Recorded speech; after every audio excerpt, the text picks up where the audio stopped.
Good morning children. कुछ शब्दावलियों के बारे में आपको बताऊं, उसके बाद आगे बढ़ते हैं।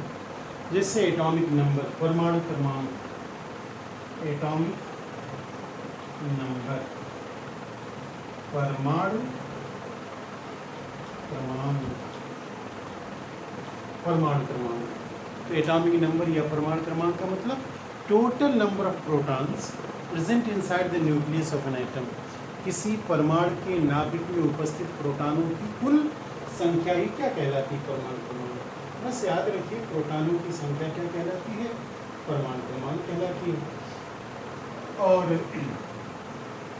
चूंकि परमाणु विद्युत उदासीन होते, इसमें परमाणु क्रमांक तो प्रोटॉनों की संख्या बताता है। जैसे भी हम लिख दें सोडियम, परमाणु क्रमांक 11, द्रव्यमान संख्या 23। तो परमाणु क्रमांक 11 का मतलब इसमें प्रोटॉन नंबर ऑफ कितने हैं? 11। और चूंकि परमाणु, कोई भी परमाणु वो विद्युत उदासीन होता है, उस पर आवेश नहीं होता। कहाँ कोई आवेश लिखा है? इसका मतलब भी इलेक्ट्रॉन भी उतने ही होंगे।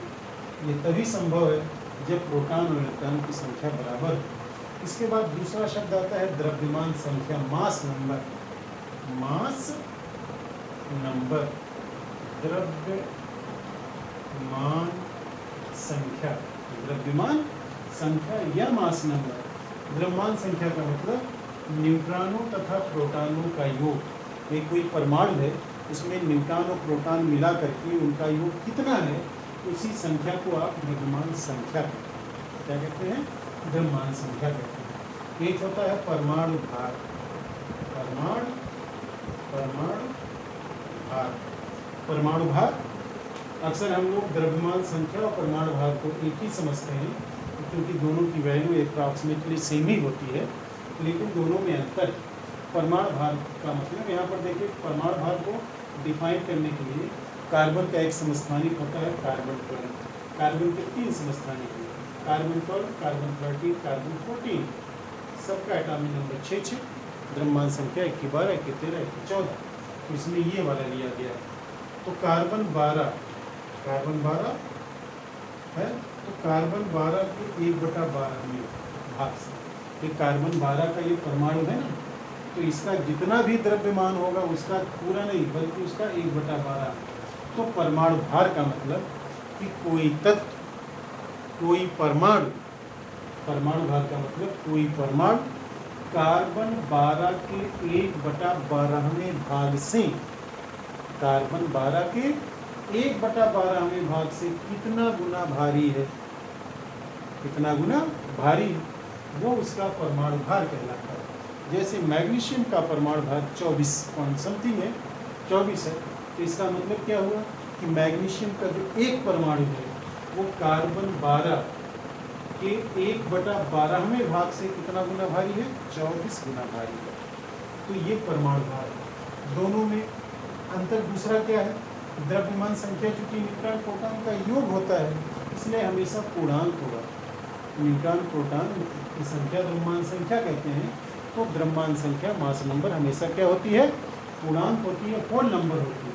और परमाणु भार भिन्नात्मक होता है, फ्रैक्शनल होता है। तो ये थे कुछ शब्दावलियाँ। इसके बाद आप आ जाइए परमाणु कक्षक, एटॉमिक ऑर्बिटल पर। इसमें थोड़ा सा हम आपको एटॉमिक ऑर्बिटल के बारे में बता दें। परमाणु कक्षक, परमाणु कक्षक किसे कहते हैं? देखिए, नाभिक के चारों ओर का वो त्रिविमीय क्षेत्र। त्रिविमीय क्षेत्र का मतलब, जैसे कमरा क्या है? त्रिविमीय, जिसमें लेंथ भी हो, ब्रेड्थ भी, लंबाई भी हो, चौड़ाई भी हो, ऊंचाई भी हो, तो त्रिविमीय। तो नाभिक के बाहर का वो त्रिविमीय क्षेत्र जिसमें इलेक्ट्रॉनों के पाए जाने की प्रायिकता, संभावना, पॉसिबिलिटी क्या हो? मैक्सिमम। उसी क्षेत्र को क्या नाम दे दिया जाता है? परमाणु कक्षक या एटॉमिक ऑर्बिटल। तो नाभिक के चारों ओर का वो त्रिविमीय क्षेत्र, वो 3 डायमेंशनल रीजन जिसमें इलेक्ट्रॉन के पाए जाने की पॉसिबिलिटी, प्रायिकता, प्रोबेबिलिटी अधिकतम हो, उसी रीजन को नाम दिया जाता है परमाणु कक्षक। और परमाणु कक्षक कितने होते हैं? परमाणु कक्षक 4 होते हैं। एक होता है एस कक्षक, एक होता है पी कक्षक, डी कक्षक, एफ कक्षक। जो एस कक्षक होता है उसका आकार कैसा होता है? स्फेरिकल, गोला। कैसा? X axis, Y axis, Z axis, गोला, गोल वाई एक्सिस। पी एक्सिस कैसा होता है? पी कक्षक। एक चीज और, कक्षक जो होते हैं वो उपकोष बनाते हैं, तो जो एस उपकोष होता है, कक्षक और उपकोष के लिए सेम सिंबल एस एस इस्तेमाल किया जाता है।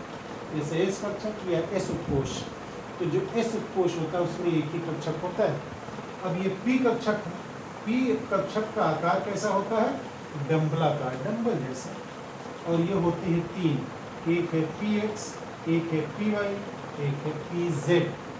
अब जैसे ये एक्स एक्सिस, ये वाई एक्सिस, ये जेड एक्सिस, आपको पी एक्स दिखाना है, आप डंबल किससे बनाइए? एक्स एक्सिस बनाएंगे, ये हो गया पी एक्स।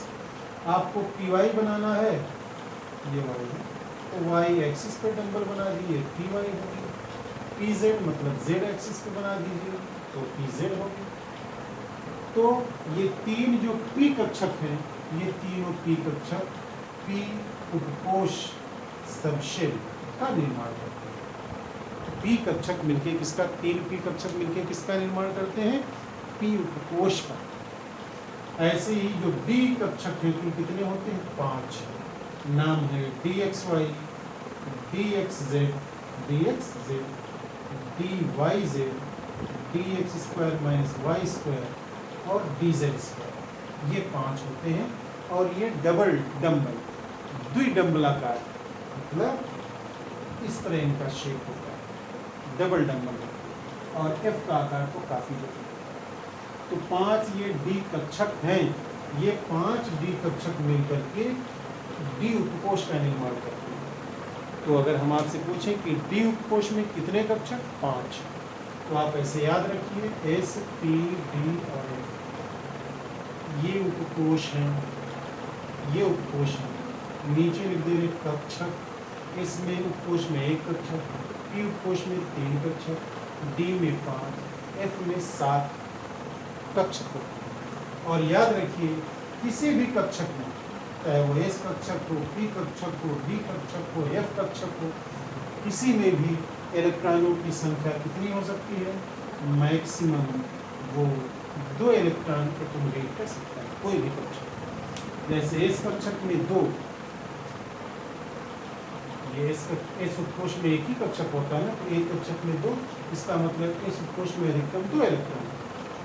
पी ये कक्षक है, पी उपकोष में कितने कक्षक होते हैं? 3 कक्षक, और एक कक्षक में 2, तो 3 कक्षक में 6 electron.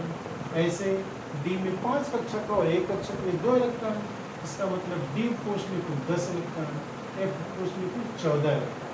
S2, P6, D10, F14, इतने इलेक्ट्रॉन आप इसमें एक्युमुलेट कर सकते हैं। अधिकतम जितना रिक्वायरमेंट वो कर सकते हैं, लेकिन आप S3 नहीं लिख सकते, P7 नहीं लिख सकते, D11, D14 नहीं लिख सकते, F14 पे लिख सकते हैं, F15, 16 नहीं लिख सकते हैं।